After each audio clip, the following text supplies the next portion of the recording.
Cooking involves a lot of technical terms that can really sound intimidating and overwhelming to the average home cook. And trust me, coming from a professional, they're not as difficult as you think.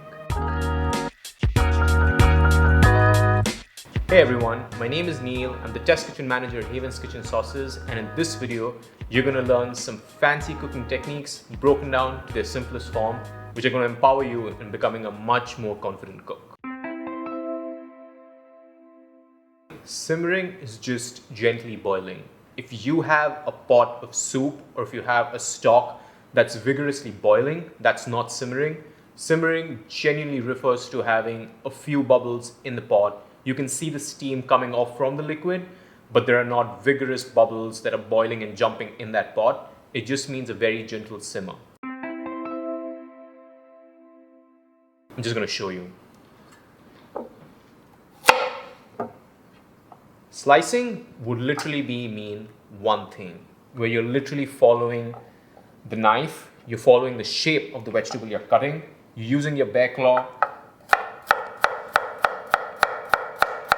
The speed will come, but if I had to slice my carrots, this is what it would be like. I have these thin discs, and that's slicing. I could also slice on the height. Essentially, just to show you that slicing would mean one cut. If I'm dicing something, as the word suggests, it's literally making a small dice of what you're doing. So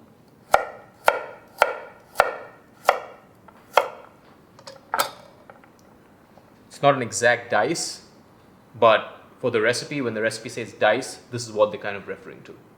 Before I talk about the next term, be sure to like and subscribe and click the bell icon to never miss an update from our Haven's Kitchen cooking channel and to keep watching such cool cooking videos. I see a lot of people zesting as if they're grating cheese. They just hold their zester and they go back and forth. That's not what you want to do. I've spoken about this so many times. What we want to do is zest the yellow stuff. So there are two ways of doing this. One, where you either follow the shape of what you're zesting and go along the surface, which means you don't go back and forth, but you go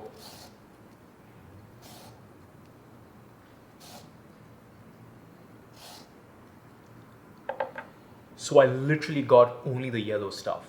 This is a sign of a good zest.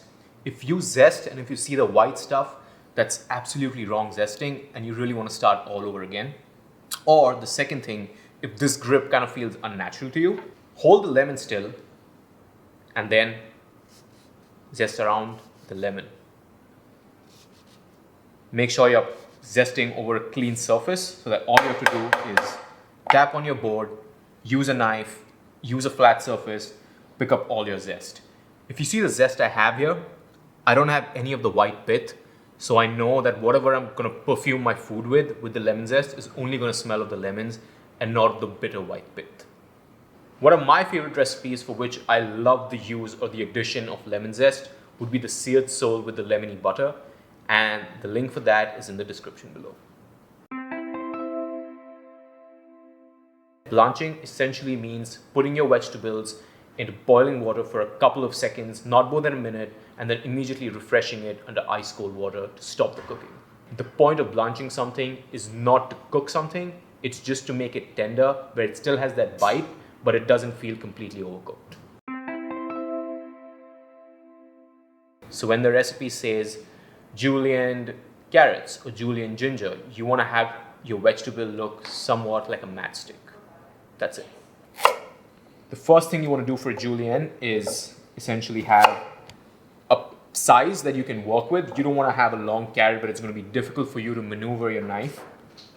The next thing you want to do is get a flat side on. Once you have this, you don't have to worry about the carrot rolling over. The flat side is where it's going to rest. And then from there, you're going to take these ends off, which you can save, put them in a stock, or make matchsticks of also. And you're going to cut these planks. The goal here is to make them as even as possible. So, look at that. I think my chef would be pretty proud. So, the next thing I'm going to do is I'm going to stack them up.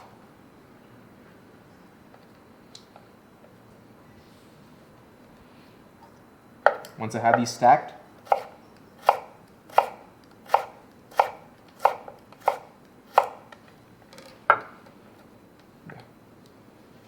that's what a julienne is, and to put it very simply, a julienne is a matchstick.